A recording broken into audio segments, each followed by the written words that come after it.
Hi, I'm Ava and I'm 34 years old. I live with my husband James. We both work for the company his dad started. James' dad made the company huge, worth $250 billion a year. He even bought other construction companies. People respect him for being smart in business, even though he could be tough. James is supposed to take over, but he's not tough like his dad. He's kind, but sometimes too unsure. I worry he can't handle being a husband or a CEO. James has said, "I don't think I'm CEO material.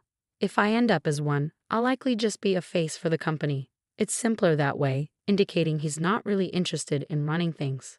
We've been married for 5 years, and I'm starting to get annoyed by his lack of drive. Unlike James, I'm pretty good at making decisions. Back when my father-in-law was running things, he trusted me with different jobs because of this. Before I married James, I worked at a bank, so I know how to handle money and keep track of numbers.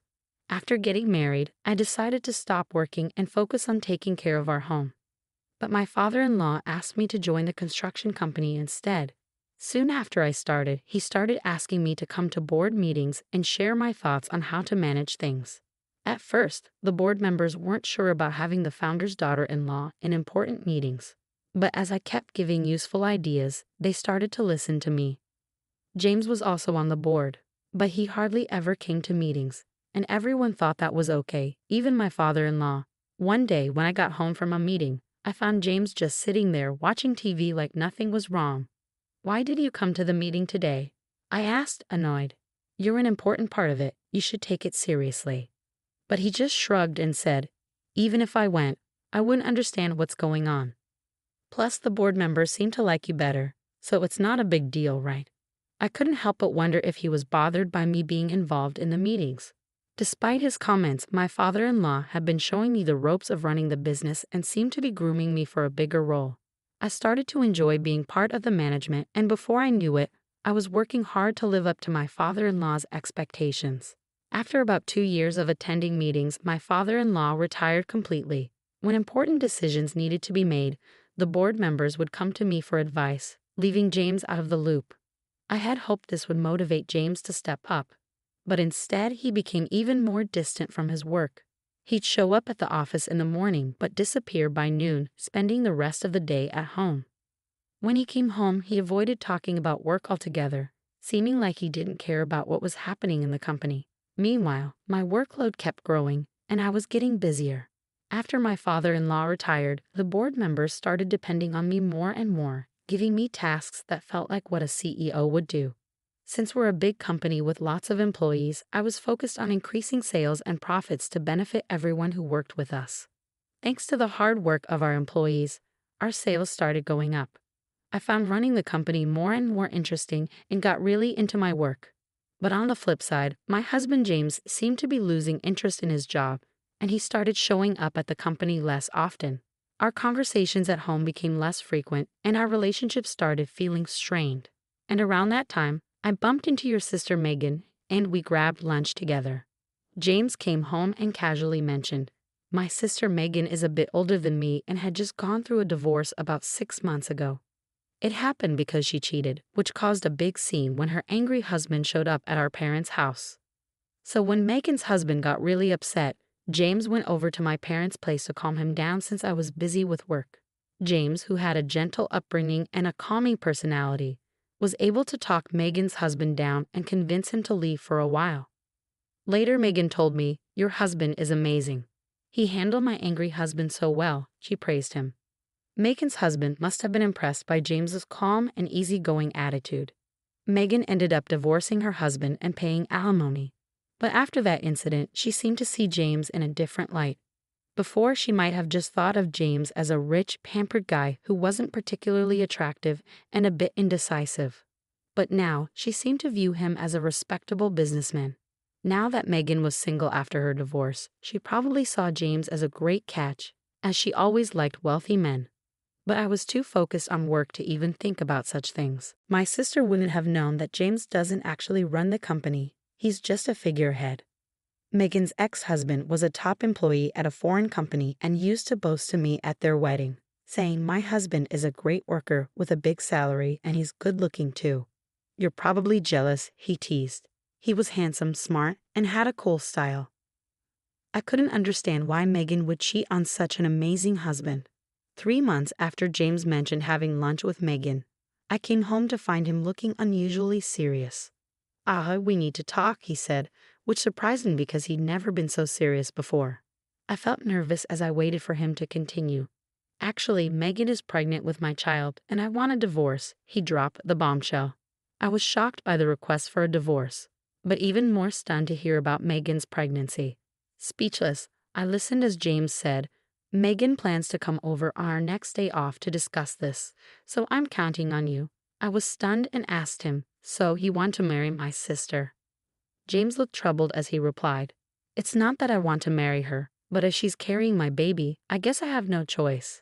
I sighed at James's usual indecisiveness and said, well, as she's having your baby, I guess we have to deal with it. Let's talk more when she comes over. It seemed like James and I couldn't make decisions together, so I decided to talk directly with my sister to sort things out.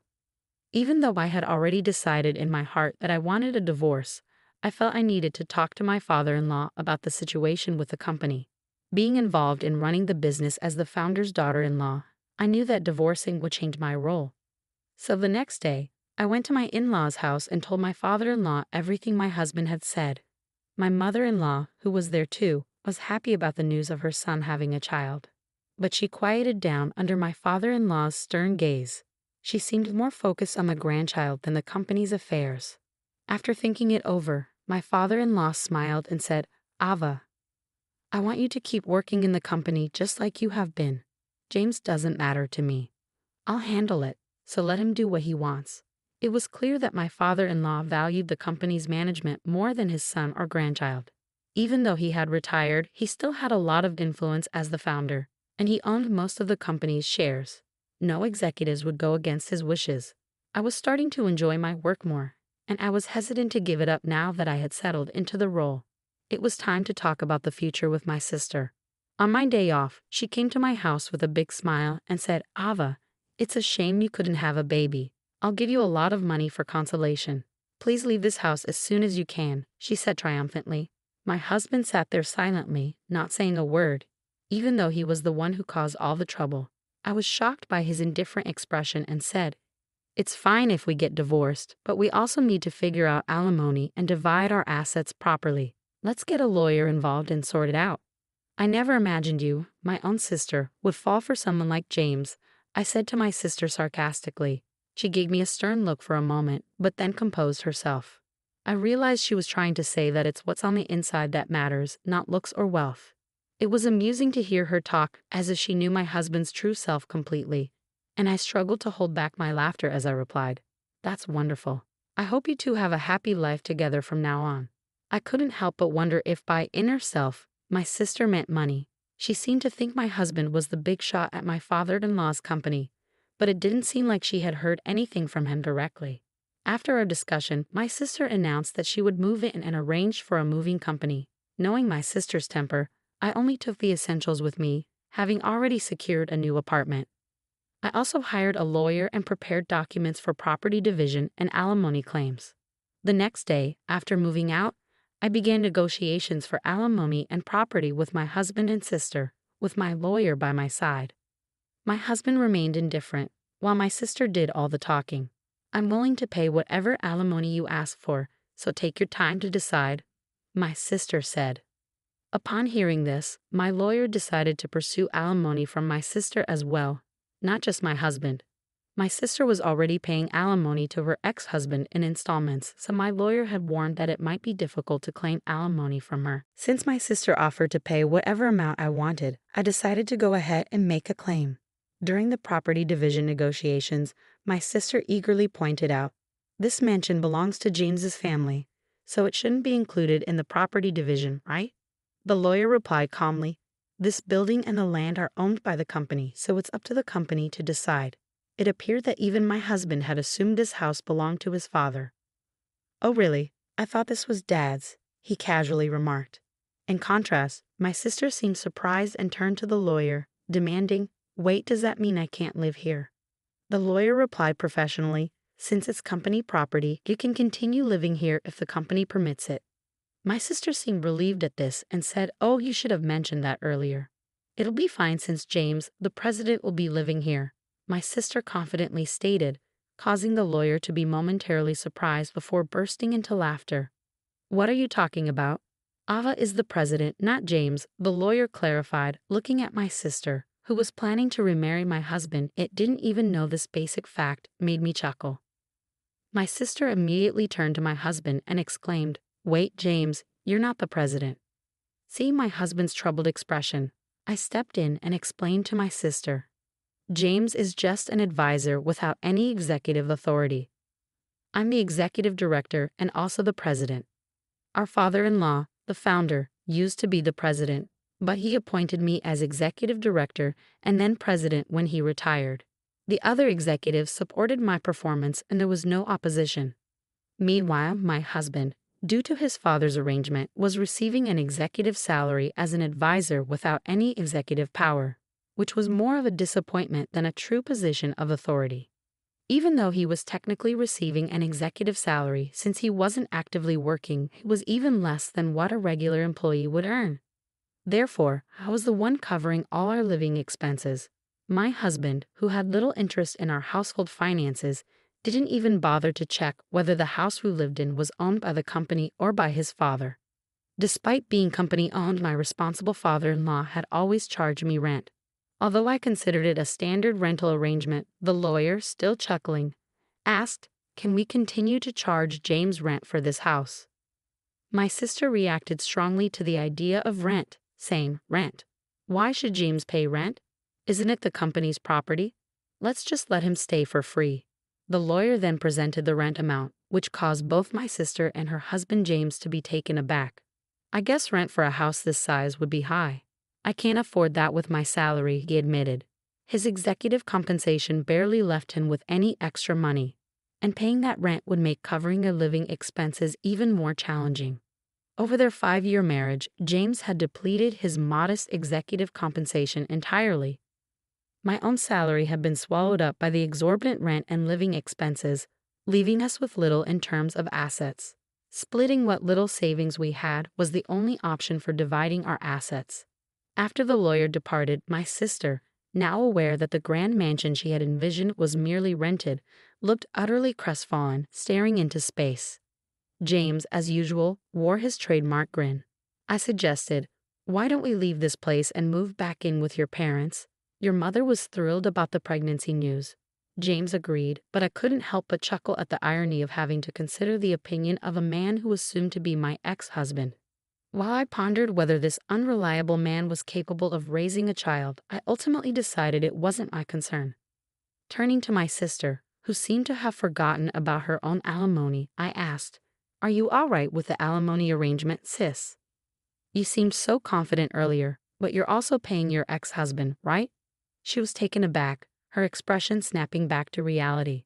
"Alimony? I have to pay too?" She seemed shocked, apparently having missed the earlier discussion entirely. "You said you provide plenty of alimony, but you didn't expect me to pay as well, did you?" "My salary is quite low." James and my sister exchanged surprised glances. Though not a lawyer, observing these two made me want to burst into laughter. I had already gathered signatures on the divorce papers and alimony requests. Although it didn't affect me much, witnessing James and my sister in this state was rather pitiful. My ex-husband, now remarried to my sister, had moved back to his parents' house, just as I had predicted. However, it seemed that there were constant arguments between my sister and my in-laws. The root of the conflict was the lie about my sister being pregnant with my ex-husband's child. His mother, hoping for an heir, was furious. My father-in-law, who had always harbored ill feelings towards my sister for stealing his son from me, hadn't even spoken to her. He covered the alimony for both James and me, and I received my share in full. However, witnessing this, my sister pleaded with him, "Dad, could you also pay my alimony?" His response was sharp, "I have no reason to be called Dad by you," clearly enraged. Failing to achieve any of her desired outcomes, my sister fled from my ex-husband's family home without a word and disappeared. She had essentially remarried her ex-husband just to shoulder the burden of alimony, which seemed incredibly foolish to me. My ex-husband appeared to entertain thoughts of reconciling with me, but his father sternly rebuked him, saying, "You're not even capable of taking care of yourself. let alone a family. Even if he begged, I wouldn't consider getting back together with him. His betrayal of my sister shattered any trust I had in him, and his indifferent demeanor only fueled my disgust. During our discussions, he was stripped of his executive position and now works as a temporary employee. Meanwhile, I've remained the CEO, which remains the central focus of my life. I have no intention of remarriage post-breakup. I've maintained a connection with my father-in-law, seeking his advice when necessary. For now, my priority is the company, which I view as a marriage dedicated to the